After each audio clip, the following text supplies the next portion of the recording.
Sun travels வடமாகாணத்தில் சட்டப்பூர்வமான அனுமதியுடன் இயங்குகின்ற visa consultant and ticket agent. உங்கள் பெறுமதியான கடவுச்சீட்டுகள் ஆவணங்களுக்கு பாதுகாப்பான அனுமதி பெற்ற நிறுவனம் சன் டிராவல்ஸ்.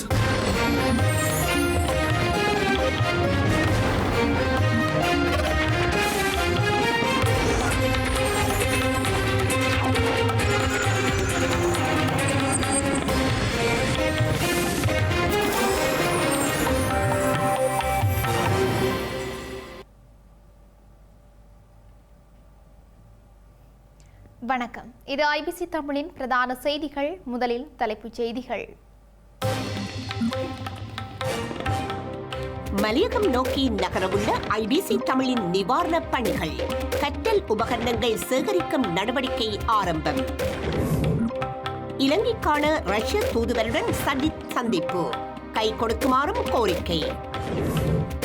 15,000 மண் சரிவு அபாயமுள்ள இடங்கள் அடையாளம். தேசிய கட்டட ஆராய்ச்சி நிறுவனம் தெரிவிப்பு. மட்டக்களப்பில் புதைத்து வைக்கப்பட்டிருந்த நிலையில் மீட்கப்பட்ட கைத்துப்பாக்கிகள். விசாரணைகள் தீவிரம். சர்வதேச மரக்கணித போட்டியில் 50க்கும் மேற்பட்ட இலங்கை மாணவர்கள் வெற்றி. குவியும் பாராட்டுக்கள். விஜய்க்கு புதுச்சேரியை போன்று தமிழ்நாட்டில் பாதுகாப்பு கொடுக்கப்படவில்லை. ஆதவ் அர்ஜுனா தெரிவிப்பு. தொடர்வன விரிவான செய்திகள்.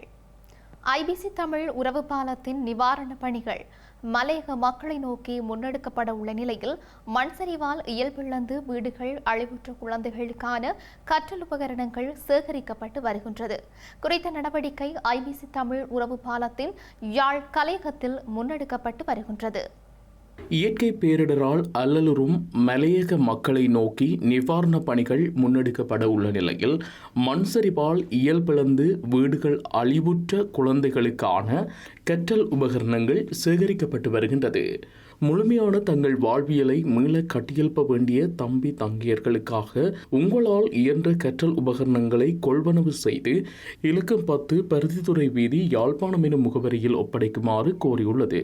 எனவே இந்த பொருட்களை யாழ்ப்பாணத்தில் உள்ள ஐபிசி தமிழ் காரியாலயத்தில் நேரடியாகவோ நன்கொடைகளாகவோ கையளிக்க முடியும் என்பதுடன் மேலதிக தகவல்களை 0094 077 1377 306 என்ற வாட்ஸ்அப் இலக்கத்தை தொடர்பு கொள்ளுமாறு அறிவுறுத்தப்பட்டுள்ளது. இலங்கையில் ஏற்பட்டுள்ள பாதிப்புகளை மறுசீரமைப்பதற்காக ரஷ்யா கைகொடுக்க வேண்டும் என்று ஸ்ரீலங்கா எதிர்க்கட்சித் தலைவர் சஜித் பிரேமதாச கோரிக்கை விடுத்துள்ளார். டிட்வா புயலால் பாதிக்கப்பட்ட வாழ்வாதாரங்களை மீண்டும் கட்டியெழுப்புதல், சேதமடைந்த தொடருந்து மற்றும் சாலை அமைப்புகளை மீட்டெடுப்பது மற்றும் உட்கட்டமைப்பை மறுசீரமைத்தல் ஆகியவற்றுக்கு ரஷ்யாவின் ஆதரவை எதிர்க்கட்சித் தலைவர் சஜித் பிரேமதாச கேட்டுக்கொண்டார்.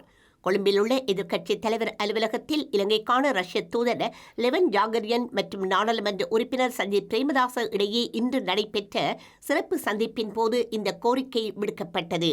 சந்திப்பின் போது டிட்வா சூறாவளியால் பாதிக்கப்பட்ட மக்கள் எதிர்கொள்ளும் சவால்களை நாடாளுமன்ற உறுப்பினர் பிரேமதாச ரஷ்ய தூதரிடம் விளக்கினார். மேலும் பேரிடரால் பாதிக்கப்பட்ட மக்களின் வாழ்வாதாரத்தை மீண்டும் கட்டியெழுப்ப ஆதரவை கோரினார். இந்த கடினமான நேரத்தில் ரஷ்ய அரசாங்கம் ஏற்கனவே அளித்த உதவிக்கு இலங்கை மக்கள் சார்பாக நன்றி தெரிவிப்பதாகவும் அவர் தெரிவித்தார். இரு நாடுகளுக்கும் இடையிலான நீண்டகால வர்த்தக ஒத்துழைப்பை வலுப்படுத்துவதன் முக்கியத்துவத்தை நாடாளுமன்ற உறுப்பினர் சஜித் பிரேமதாச மேலும் வலியுறுத்தினார். அத்தகைய உறவுகள் இலங்கையின் மீட்சிக்கு முக்கிய ஆதரவை வழங்கும் என்றும் குறிப்பிட்டார்.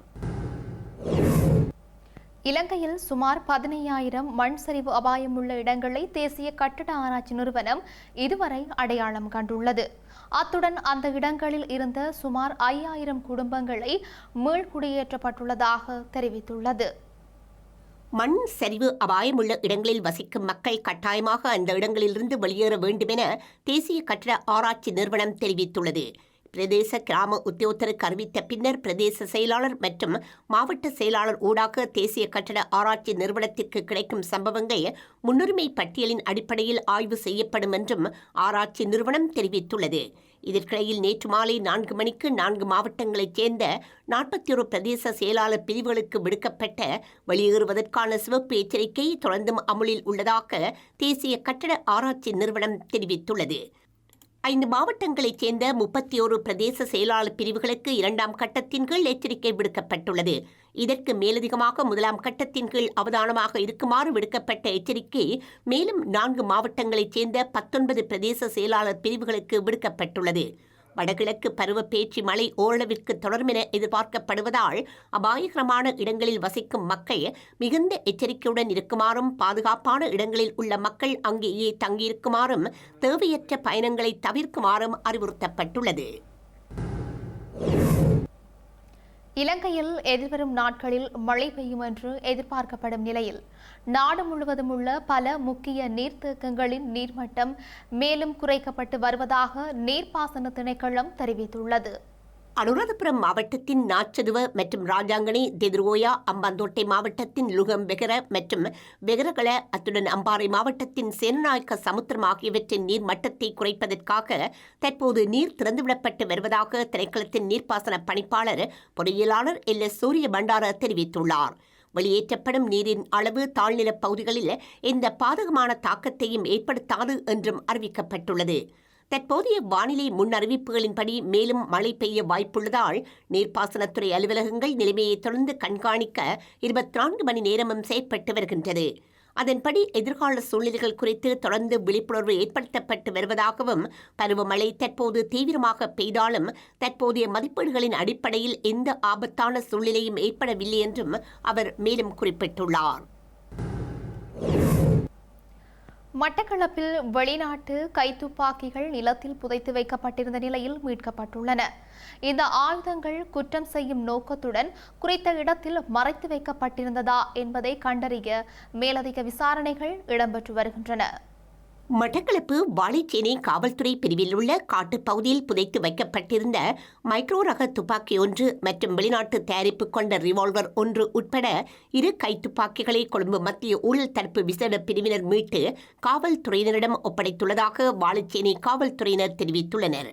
கொழும்பு மத்திய ஊழல் தடுப்பு விசேட பிரிவுக்கு கிடைத்த தகவல் ஒன்றை அடுத்து காவல்துறை மாதிபர் சட்டத்தரணியுமான பிரியந்த வீரசூரியவின் நேரடி மேற்பார்வையின் கீழ் மத்திய ஊழல் தடுப்பு விசேட பிரிவின் வழிகாட்டலில் காவல்துறை பரிசோதகர்கள் உட்பட்ட குழுவினர் சம்பவ தினமான நேற்றைய தினம் மட்டக்களப்பு புலனர்வ பிரதான வீதியில் உள்ள வாகனேரி காட்டுப் பகுதியில் சோதனை நடவடிக்கையில் ஈடுபட்டனர். இதன்போது நிலத்தில் புதைத்து வைக்கப்பட்டிருந்த மைக்ரோ ரக கைத்துப்பாக்கி ஒன்று, அதன் ரவை 4ம் இத்தாலி தயாரிப்பான ரிவால்வர் கைத்துப்பாக்கி ஒன்றை மீட்டு தம்மிடம் ஒப்படைத்துள்ளதாகவும் இதனை நீதிமன்றில் ஒப்படைப்பதற்கான நடவடிக்கைகளை முன்னெடுத்து வருவதாகவும் காவல்துறையினர் தெரிவித்துள்ளனர். இதேவேளை இவ்வாறு மீட்கப்பட்ட துப்பாக்கிகள் நல்ல செயற்பாட்டு நிலையில் இருந்துள்ளதுடன் இந்த ஆயுதங்கள் குற்றம் செய்யும் நோக்கத்துடன் குறித்த இடத்தில் மறைத்து வைக்கப்பட்டிருந்ததா என்பதை கண்டறிய மேலதிக விசாரணைகள் இடம்பெற்று வருகின்றமை குறிப்பிடத்தக்கது. பிரான்ஸ் தமிழர் வர்த்தக சங்கத்தினால் வெள்ளத்தினால் பாதிக்கப்பட்ட மட்டக்களப்பு கிண்ணையடி மக்களுக்கு உலர் உணவுப் பொருட்கள் வழங்கி வைக்கப்பட்டுள்ளன. இதன்போது தமது தேவையை அறிந்து பெறுமதியான உலர் உணவுப் பொதிகளை வழங்கி வைத்த பிரான்ஸ் தமிழர் வர்த்தக சங்கத்தினருக்கு அந்த பகுதி மக்கள் நன்றிகளையும் தெரிவித்தனர். அண்மையில் ஏற்பட்ட பெரு வெள்ளத்தினால் மட்டக்களப்பு மாவட்ட மக்களும் பாதிப்புக்குள்ளாகியிருந்தனர். இவ்வாறு பாதிப்புற்ற மக்களுக்கு உள்நாட்டிலிருந்தும் வெளிநாடுகளில் இருந்தும் உதவிகளை நல்கி வருகின்றனர். அந்த வகையில் பிரான்ஸ் தமிழர் வர்த்தக சங்கத்தினால் வெள்ளத்தினால் பாதிக்கப்பட்ட மட்டக்களப்பு கிண்ணியடி மக்களுக்கு உலர் உணவு பொதிகள் வழங்கி வைக்கப்பட்டுள்ளன. மட்டக்களப்பு மாவட்டம் கோர்லைப்பற்று பிரதேச சபைக்குட்பட்ட கிண்ணியடி கிராமத்திலிருந்து அண்மையில் ஏற்பட்ட வெள்ளத்தினால் பாதிக்கப்பட்ட 120 குடும்பங்களுக்கு இவ்வாறு உலர் உணவுப் பொருட்கள் அடங்கிய பொதிகள் பிரான்ஸ் தமிழர் வர்த்தக சங்கத்தினால் வழங்கி வைக்கப்பட்டன. ஐரோப்பிய நாடான ஜோர்ஜியாவில் இடம்பெற்ற சர்வதேச மனக்கணித போட்டியில் இலங்கையிலிருந்து பங்கேற்ற 58 மாணவர்கள் வெற்றி கிண்ணங்களை பெற்றுக் கொண்டுள்ளனர். இவர்களில் யாழ், திருநெல்வேலி, நல்லூர், சுண்டிக்குழி பயிற்சி நிலைய மாணவர்கள் 8 பேர் பங்கேற்று வெற்றி கிண்ணங்களை பெற்றுள்ளனர். அத்துடன் மாணவர்களின் அபாகஸ் மற்றும் மனக்கணக்கு திறமையை உலக அளவில் சோதிக்கும் ஒரு மாபெரும் போட்டியில் திருநெல்வேலி பயிற்சி நிலைய மாணவி அஸ்வினி அனோஜன் பங்கு பெற்றி வெண்கலப் பதக்கத்தை பெற்றுக் கொண்டுள்ளார். புதுச்சேரியில் போன்று தமிழக வெற்றிக் கழக தலைவர் விஜய்க்கு தமிழ்நாட்டில் பாதுகாப்பு கொடுக்கப்படவில்லை. அந்த கட்சியின் தேர்தல் பிரச்சார மேலாண்மை பொதுச் செயலாளர் ஆதவ் அர்ஜுனா குறிப்பிட்டுள்ளார். புதுவை உப்பளம் மைதானத்தில் தாவேகாவின் பொதுக்கூட்டம் இடம்பெற்று வருகின்றது. தமிழக காவல்துறையை கைகளில் வைத்துள்ள முதல்வர் அவர்களே, புதுச்சேரி காவல்துறையை பாருங்கள் என தாவேகா தேர்தல் பிரசார மேலாண்மை பொதுச் செயலாளர் ஆதவ் அர்ஜுனா தெரிவித்துள்ளார். புதுச்சேரி காவல்துறை இந்தியாவிற்கு முன்னுதாரணமாக இருந்து வருகின்றது எனவும் குறிப்பிட்டுள்ளார். காற்று வெள்ளத்தை எப்படி நிறுத்த முடியாதோ அதே போலத்தான் தாவேகாவை நிறுத்த முடியாது எனவும், கூடிய விரைவில் மதுரை மாநாடு போன்று புதுச்சேரியிலும் மிகப்பெரிய அளவில் பிரசாரத்தை தாவேகா நடத்தும் எனவும் குறிப்பிட்டுள்ளார். அத்துடன் புதுச்சேரி வரலாற்றை புதிதாக எழுதப் போகின்றோம் எனவும் தாவேகா தேர்தல் பிரசார மேலாண்மை பொதுச் செயலாளர் ஆதவ் அர்ஜுனா தெரிவித்துள்ளார்.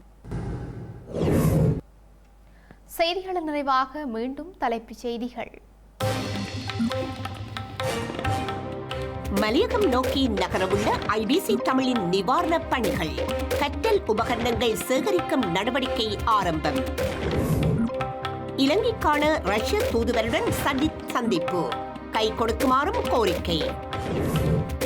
15,000 மண் சரிவு அபாயமுள்ள இடங்கள் அடையாளம், தேசிய கட்டட ஆராய்ச்சி நிறுவனம் தெரிவிப்பு.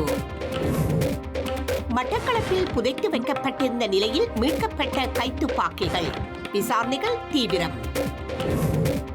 சர்வதேச மரக்கணித போட்டியில் 50க்கும் மேற்பட்ட இலங்கை மாணவர்கள் வெற்றி, குவியும் பாராட்டுக்கள்.